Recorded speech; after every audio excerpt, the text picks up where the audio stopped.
저는 사실 우리 교회에 예배 시작할 때 첫 번째 부르는 찬송만 불러도 참 제게는 큰 은혜가 됩니다. 여러분, 그 가사를 기억에 한번 해보시죠. 주님, 큰 영광 받으소서.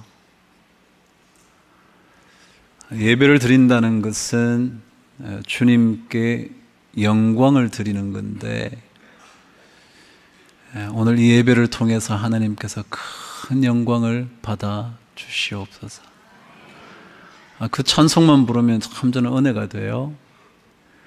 우리 한번 부르고 시작할까요? 여러분, 가사를 잘 음미해 보시죠. 모든 무릎을 꿇고 주님께, 여러분의 생각의 무릎을 주님께, 여러분의 삶의 모든 순간을 주님께 드리기 위해서 오늘 이 자리에 모였다고 한번 생각하시면서 우리 찬양을 한번 주님 앞에 드려보시죠.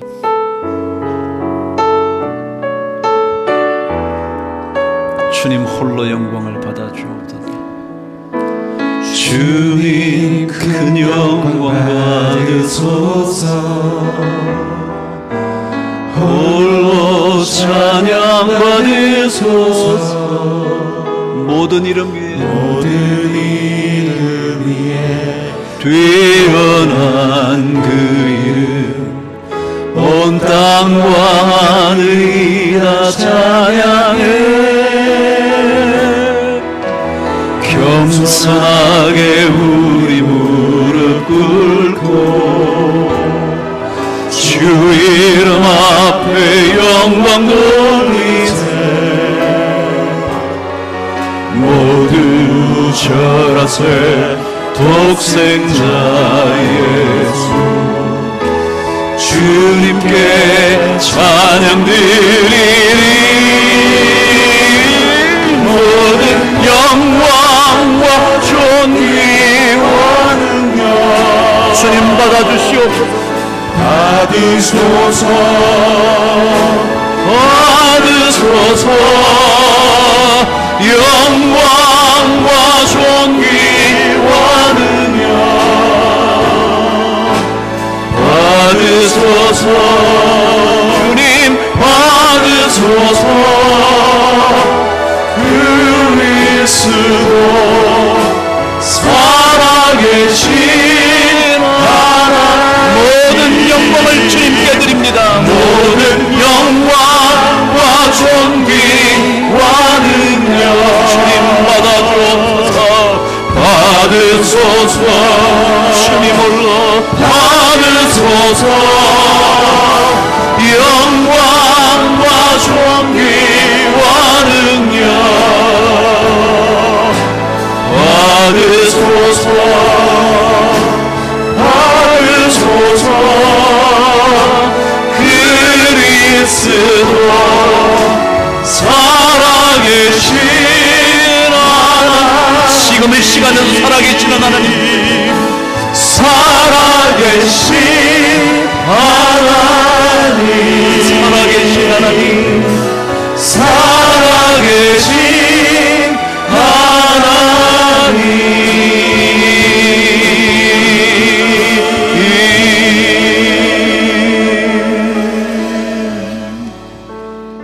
하나님 아버지, 이 시간 우리의 모든 무릎을 꿇어 주님께 경배하고 싶습니다. 부족한 것 참 많지만 그래도 주님께 이 시간 영광으로 예배드리기를 소원합니다. 하나님 아버지, 우리의 마음을 받으시고 우리의 영혼을 받으시고 이 시간 나의 생각을 받아주셔서 주님께 홀로 주님께만 드려지는 예배가 되도록 주여 성령께서 이 시간 함께하여 주시옵소서.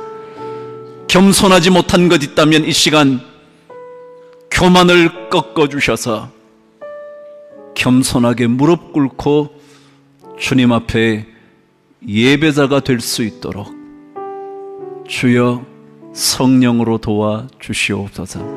주님 이 시간 말씀하여 주실 때 그 말씀으로 인하여 나의 삶에 막혀있던 것들은 뚫어지게 도와주시고, 나를 가로막는 모든 것들은 떠나갈 수 있도록 도와주시고, 주님께로 나아가는 길에 방해가 되는 것들은 말씀으로 제거하여 주시옵소서.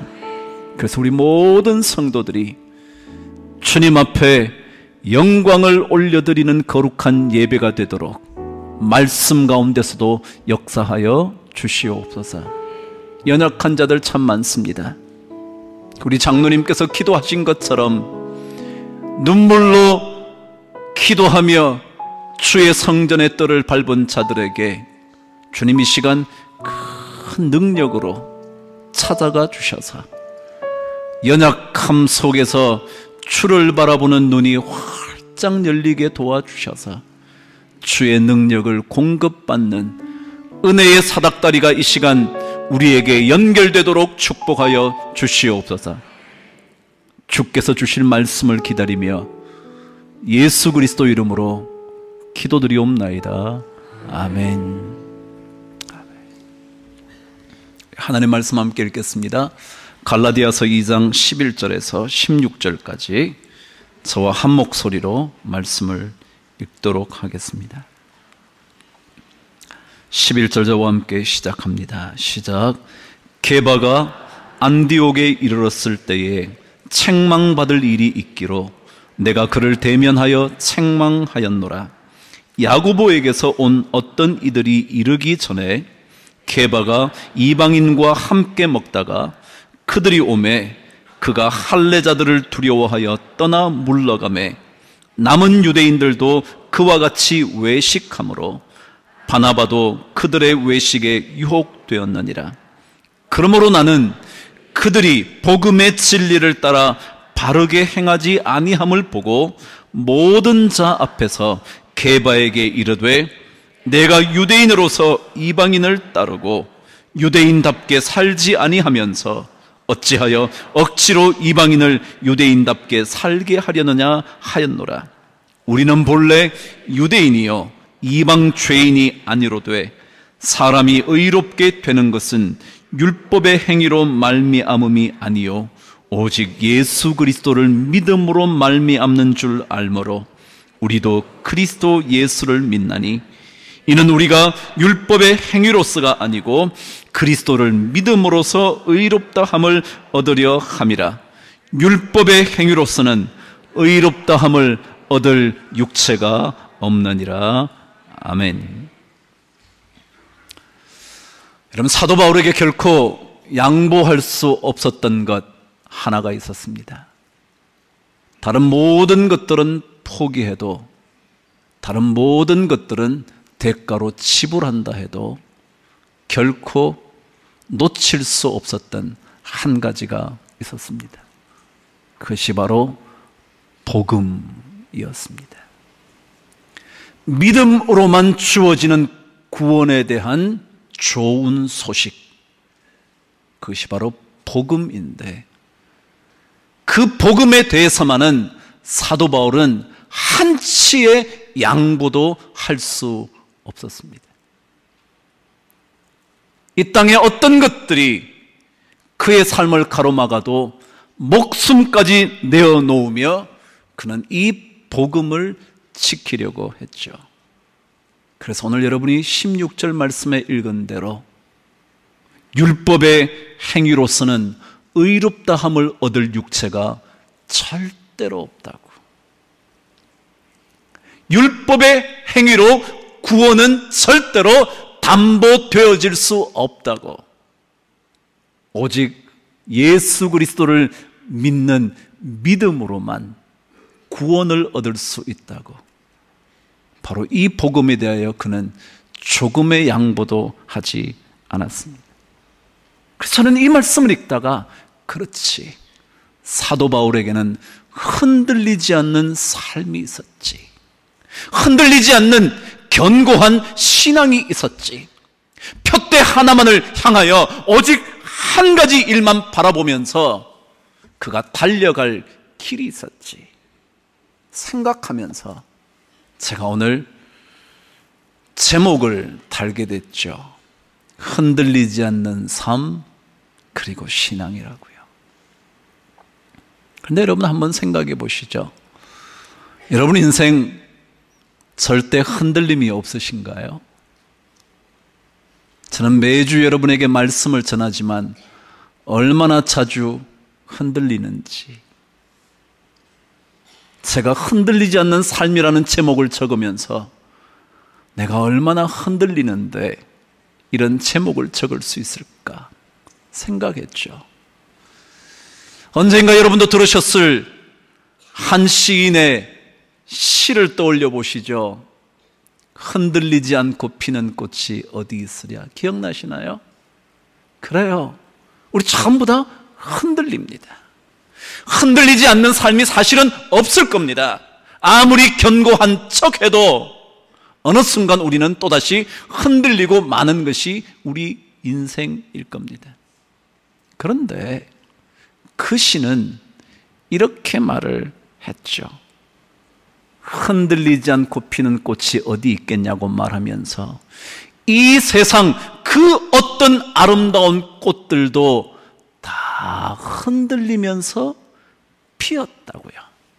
여러분, 흔들리는 것 누구에게든지 있습니다. 그러나 중요한 것은 흔들림에도 불구하고 피어나는 것입니다. 흔들림에도 불구하고 꽃을 피우는 것입니다. 다 흔들리면서 줄기를 곧게 세웠다고. 여러분, 우리 흔들리지만요, 다시 꽃을 피우는 인생 되어야 되지 않을까요? 우리가 흔들리기는 하지만 다시 줄기를 곧게 세워야 하는 것 아닐까요?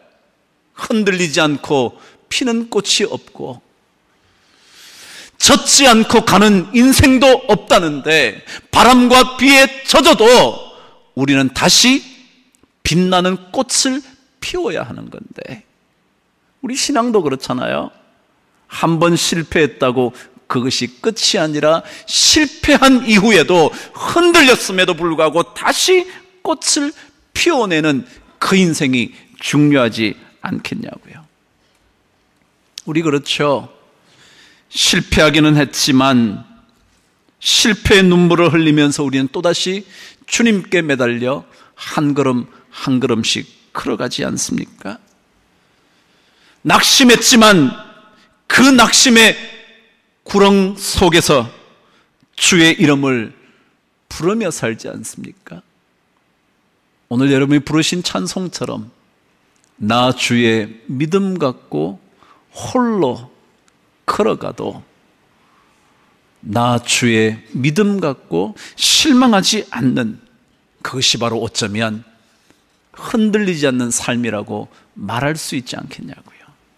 흔들리지 않을 수는 없는데 흔들리지 않는 견고한 삶, 이것이 우리에게 필요한 것이겠죠. 이사야를 통하여 하나님께서 말씀하셨지 않습니까? 주께서 심지가 견고한 자를 평강하고 평강하도록 지켜주시겠다고요. 심지어 마음의 뜻이요, 그 마음의 뜻이 견고해지는 겁니다. 넘어졌다가도 다시 아니야, 일어서야지. 아니야, 부족하지만 주님께 나아가면 새롭게 살 수 있지. 다시 견고하게 일었을 때 아름다운 신앙의 꽃이 피어날 수 있는 거죠. 우리는 주님을 보지 못했어도 사랑하는 것 아닙니까? 주의 음성을 듣지 못했지만 마치 듣고 사는 것처럼 믿음의 길을 걷지 않습니까? 이것이 어쩌면 우리 모든 신앙인들에게 필요하고도 아름다운 견고함의 모습일 것 같습니다. 지금 당장 보상받지 못해도, 지금 당장 무엇이 주어지지 않아도 우리는 그 믿음의 길을 갈 때 그것을 보며 흔들리지 않는 삶과 신앙이라고 말할 수 있지 않을까요? 그럼 저는 오늘 말씀을 통해서 그런 생각이 들더군요. 사도 바울의 흔들리지 않는 삶, 신앙, 그게 어떤 걸까? 오늘 말씀은 베드로를 향하여 바울이 책망한 내용이 기록되어 있었습니다.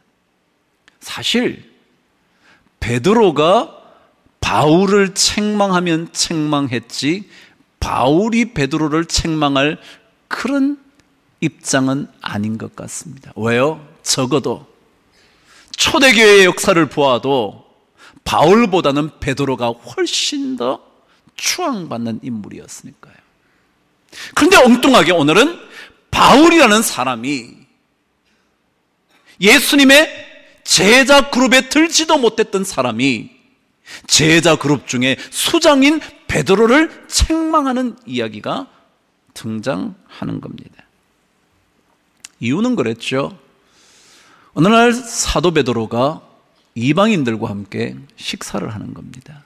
여러분, 여기에 이방인이라는 말은 할례받지 못했다라는 의미입니다. 할례받지 못한 이방인들과 함께 식사를 하고 있는데 갑자기 할례파라고 말할 수 있는 야고보 거기에 속한 사람들, 야고보 계파 사람들, 다시 말하면 할례받은 자들이 그 식사 자리에 나타나는 겁니다. 그러다 갑자기 사도 베드로가 할례받지 못한 이방인들과 함께 식사를 하다가 할례받은 그룹들이 들어오자 그 자리를 피해버립니다. 여러분 한번 보시죠.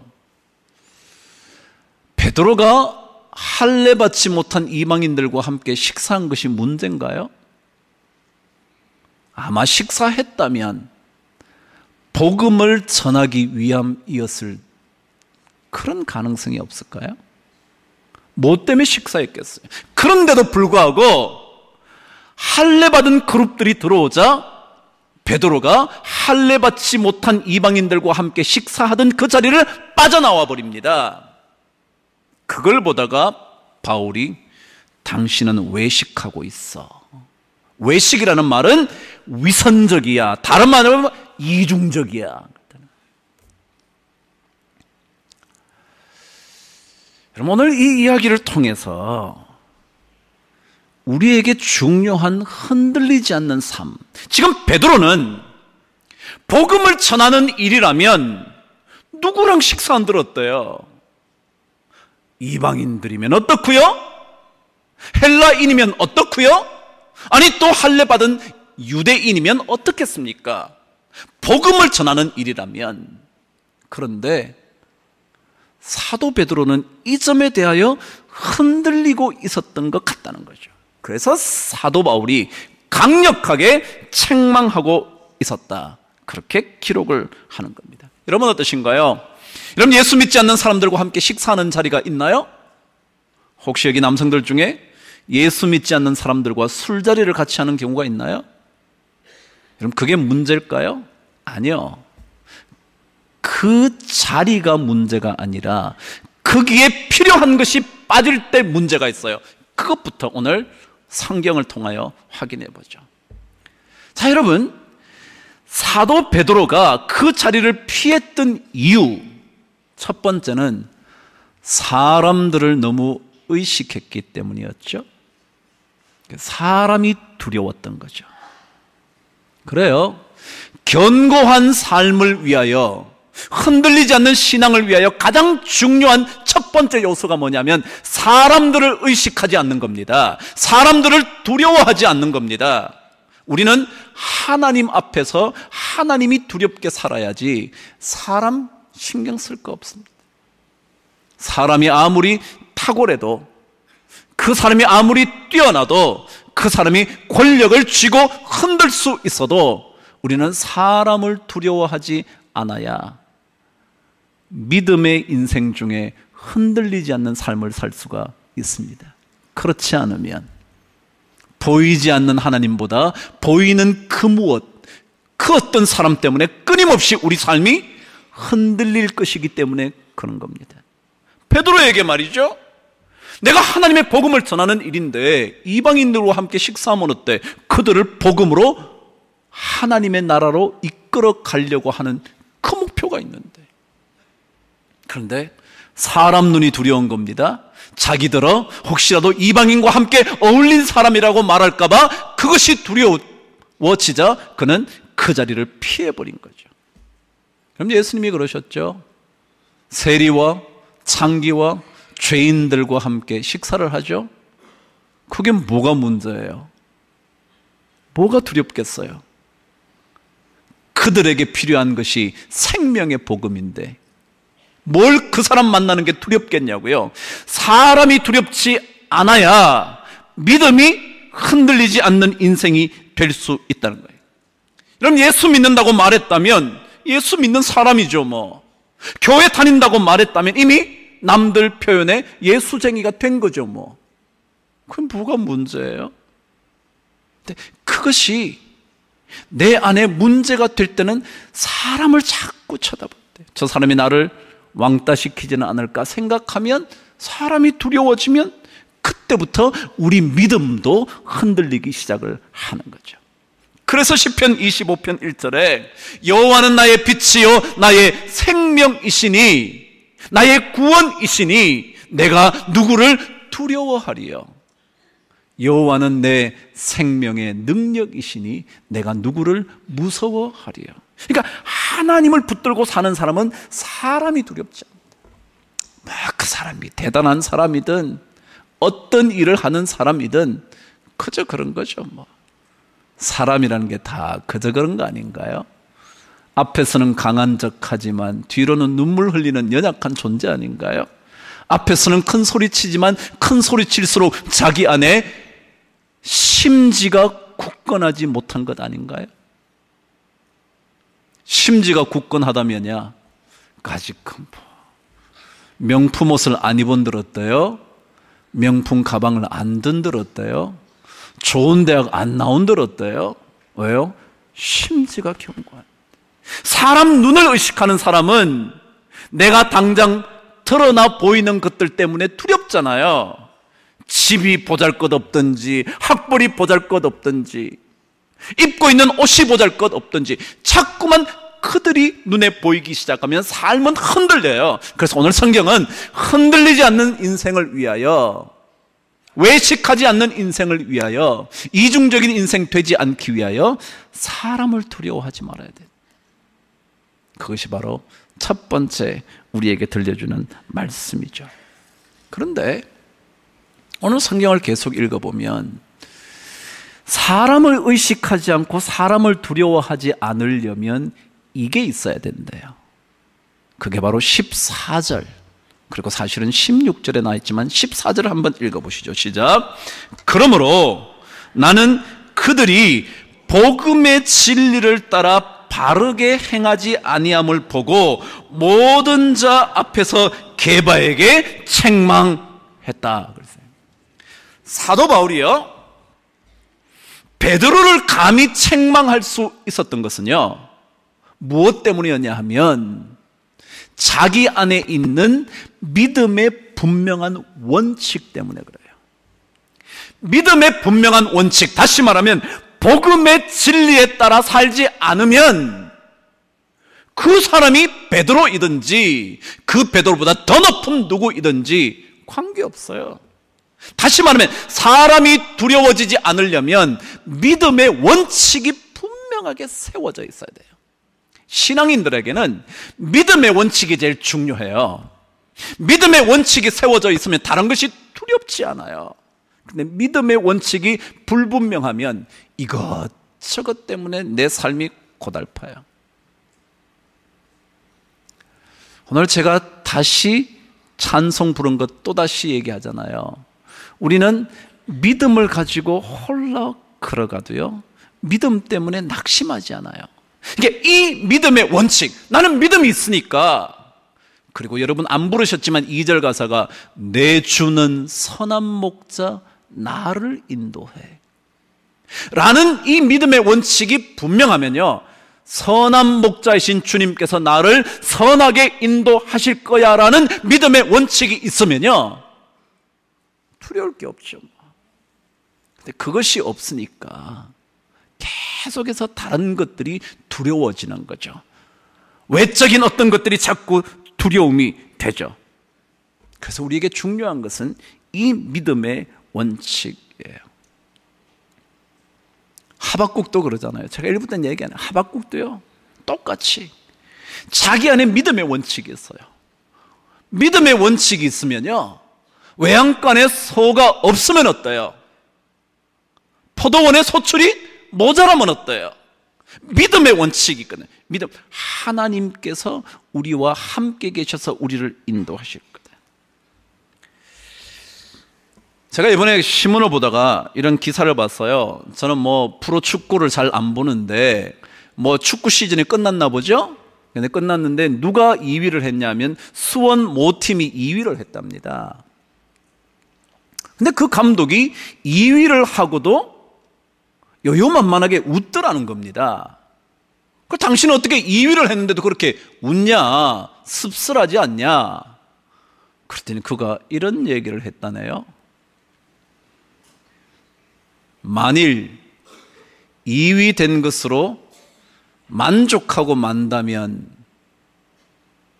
혹시라도 씁쓸할지 모르지만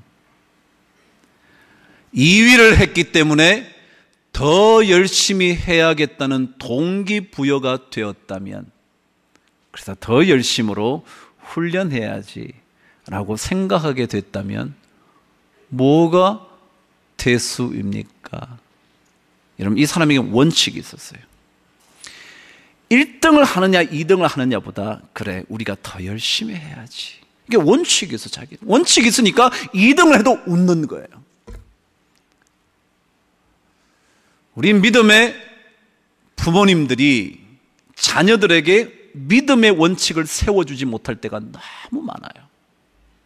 요즘 수능 기간, 수능이 끝나고 대학을 들어가야 하는 그런 기간이라 그런지 신문에 자녀에 대한 이야기, 부모에 대한 얘기가 참 많이 나오더군요. 그 중에 이런 단어 하나가 나타났습니다. 독친이라고요. 독친이 뭐냐면 독독자, 독이 되는 거 말이에요. 독이 되는 친은 부모 친자인데요, 독이 되는 부모라는 단어가 나왔어요. 다시 말하면 부모가 자녀들에게 좋은 것을 줘야 되는데 독을 자꾸 넣어준다는 거예요. 그러면서 뭐라 그랬냐면, 학력이 높은 부모일수록 자녀들에 대한 기대치가 많아서 그 자녀들을 고통스럽게 하면서 자녀에게 독을 자꾸 집어넣는다는 거예요. 그럼 믿음을 가지셨나요? 믿음을 가진 우리도 세상과 똑같이 믿음의 원칙이 아닌 다른 걸 자꾸 집어넣어 줘서 그 자녀가 이렇게 되면 잘된 것 같다고 생각하면서 여러분도 똑같이 독을 심어주시지는 않나요? 아니면 야, 최선을 다하고 주께 영광을 돌리는 인생을 위해서 우리는 달려가는 거야, 열심히 해, 아빠가 기도한다, 그게 필요한데 자녀들에게 끊임없이 성적이 좋아야만, 좋은 대학을 가야만 그 아이가 마치 성공한 것처럼 믿음의 원칙이 아닌 다른 원칙을 계속 심어주는 거예요. 그래서 요즘 아이들이요, 성적표도 고쳐서 온대잖아요. 부모들이 뭘 하나요? 요즘 인쇄술도 좋겠다 쫙 만들면요 진짜 같잖아요. 근데 그걸 보고 그래 가짜 성적표를 보고 마음 놓고 있는 부모가 있다는 거죠.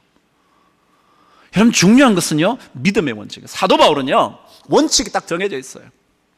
구원은 헬라인이든지 유대인이든지, 다시 말하면 할례를 받았든지 안 받든지 아무 관계 없어. 믿음으로만 돼. 행위로서는 절대로 안 돼. 행위를 강조하면 할수록 하나님께 자랑하는 인생밖에 안 돼. 자랑하면 교만해져. 교만해지면 하나님의 쳐버려. 절대 안 돼. 죽어도 안 돼. 그것이 사도 바울에게 확고한 원칙이 돼. 이것이 돼 있으니까 베드로를 보면서 당신이 복음의 진리를 따라 바르게 행하지 않는다, 모든 사람 앞에서 여러분 강력하게 책망을 했대. 사람 두려워하지 않을 수 있는 것은요, 믿음의 원칙이에요. 원칙이요, 원칙. 하나님이 우리의 선한 목자이시라 내게 부족함이 없다는 확실한 확실한 믿음의 원칙이요. 이게 있으면 조금 없으면 어때? 그것을 스스로 발표할 수 있어요. 그럼 저는 명품을 좋아해요. 네, 다행입니다. 아무 반응이 없으셔서. 그렇지만 제가 명품을 사는 것은 좋아하지는 않지만 뭐 돈이 많다면 사실 수도 있겠죠. 그런데 저는 명품 사는 것보다 언젠가도 말했지만 명품을 좋아해요. 이유는 명품에는 정신이 있기 때문에 그래요. 어떤 정신이냐면 우리 제품은 최고의 제품이 되어야지라는 장인 정신이 있대요. 제가 1부 때도 얘기했는데 참고로 알려드릴게요. 제가 명품을 좋아해요. 그리고 이렇게 계속 설교를 하는데 저를 공격하는 사람은 요걸 딱 따요. 황 목사는 명품 좋아한대. 그래서 요걸 인터넷에 계속 올려요. 황 목사는 명품을 좋아한대. 여러분 아니요. 명품의 정신이요. 여러분 명품에는요 3가지 중요한 특징이 있답니다. 하나가 최고의 장인 정신, 두 번째가 희소성. 최고의 것을 만들다 보니까 많이 만들 수 없잖아요. 그러니까 적게 만드니까 희소성 때문에 가치가 더 올라간다는 거예요. 근데 세 번째는 상징성이 있대요. 여러분 아시는 대로 요즘 가장 명품 중에 유명한 명품 회사가 루이 똥인가 이런 게 있어요. 근데 그 회사가요 뭐라 그러냐면 자기들은 자기 회사의 제품을 만드는 게 아니라 프랑스를 상징할 수 있는 제품을 만든다고요. 자기 회사 제품이 아니라는 거예요. 루이 무슨 똥의 제품이 아니라 프랑스라는 나라를 보여주는 제품을 만든다는 거예요. 이건 정신이 다르잖아요. 그런데 이 명품 중에 에르메스라는 명품이 있답니다. 가장 오래된 회사입니다. 1837년에 세워졌다니까 근 200년이 다 돼갑니다. 그런데 이 200년이 다 돼가면서도 이렇게 굳건하게 최고의 자리 루이 뭔가 하는 거하고 1, 2위를 다투는데 한 해 매출액이요 25조쯤 됩니다. 안 놀래잖아요. 우린 돈이 많아요.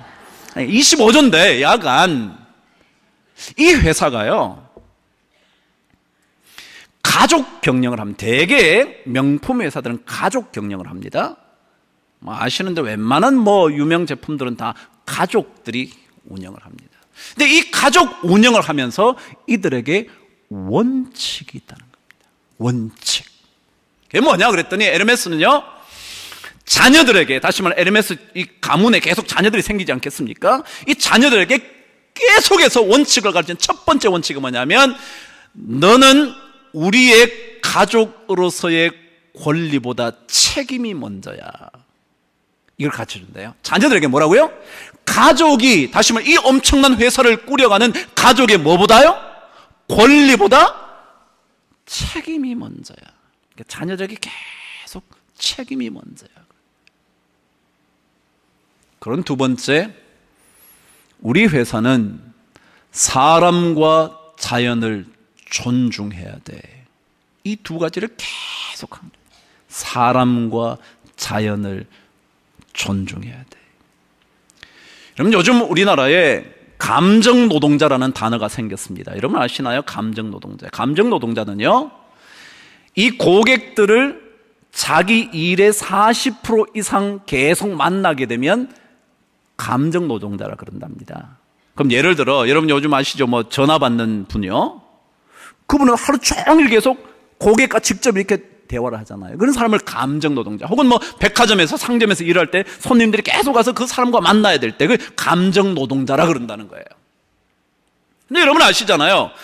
감정노동을 하시는 분들에게 우리 대부분의 사람이 얼마나 함부로 대하는지, 얼마나 함부로 대하는지.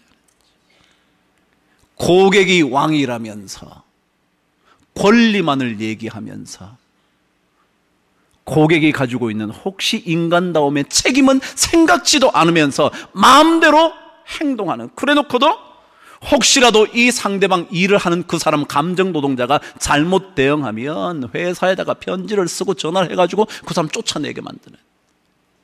왜요? 사람에 대한 존중이 없는 거죠. 돈 몇 푼 가지고 내가 물건 사러 왔는데 내가 왕이지.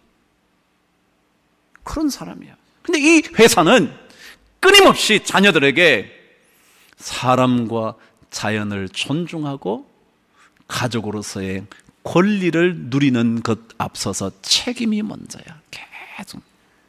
그래서 아직까지 200년 동안 거의 무너지지 않는 최고의 기업으로 남아있대요. 여러분, 신앙이 뭔가요? 우리에게 신앙이 삶의 원칙 아닌가요? 근데 이 원칙이 흔들리면 삶은 당연히 말할 것도 없이 흔들려 버리고 말죠. 흔들리지 않을 것처럼 말하지만 세상과 딱 맞부딪히면 내 원칙은 다 사라지고 신앙의 원칙, 믿음의 원칙은 다 사라지고 세상 따라서 가니까 또 흔들리고 또 흔들려 삶이 늘 불안하죠. 그래서 사도 바울은 베드로에게 감히 책망의 이야기를 할 수 있었던 한 가지 이유는 자기는 복음의 진리라는 원칙. 여러분, 우리가 다 잘 아는 대로 우리가 믿음으로 그분의 은혜로 구원을 얻잖아요. 그 다음 말이 뭔지 아세요? 너희가 믿음으로 말미암아 그 은혜를 인하여 믿음으로 말미암아 구원을 얻나니 이것이 너희에게서 난 것이 아니요 하나님의 선물이라 누구든지 뭐하지 못하도록요? 자랑치 못하도록. 그러니까 자기에는 그게 확고하게 자리를 잡고 있는 거예요. 하나님의 복음의 정신에서 벗어나면 자랑합니다. 교만해집니다. 가정도 그것 때문에 복잡해집니다. 공동체 마찬가지입니다. 그래서 사도 바울은 이 믿음의 원칙 위에 자신을 늘 세워가려고 했어요. 신앙생활 그런 겁니다. 힘들지만 다시 한번 일어서서, 흔들렸지만 다시 한번 믿음의 원칙 위에 세워져서 또다시 꽃 피우고 줄기를 곱게 세워나가는 것. 바람과 비에 젖어 살지만 그래도 우리는 그 속에서 아름답고 빛나는 꽃을 피워내는 것. 이게 신앙이거든요. 사도 바울은 갈라디아서를 통하여 다시 한번 강조합니다. 복음의 진리. 이거는 절대 포기할 수 없지. 여러분과 저에게 이 믿음의 원칙이 분명하게 세워져 웬만한 것에는 흔들리지 않는 은혜가 여러분에게 넘치게 되기를 바랍니다. 자녀들에게도 이 믿음의 원칙을 잘 세워주셔서 세상의 가르침 때문에 흔들려 지내는 불행한 인생 되지 않도록 여러분 자녀를 믿음으로 세워주시는 은혜가 넘치게 되기를 주님의 이름으로 축복합니다. 기도하겠습니다. 하나님 아버지, 고맙습니다. 하나님께서 원하시는 흔들리지 않는 인생이 되기 위하여 다시 한번 복음에 굳건하게 세워지기를 소원합니다. 우리를 살리시기 위하여 십자가를 주신 주님께 우리의 모든 것을 걸고 사는 확실한 믿음의 원칙이 우리 모두에게 세워지게 하여 주셔서 흔들리지 않는 견고한 인생의 주인공 다 되도록 축복하여 주시옵소서.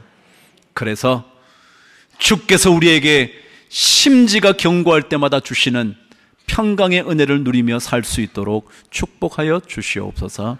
예수님 이름으로 기도드리옵나이다. 아멘.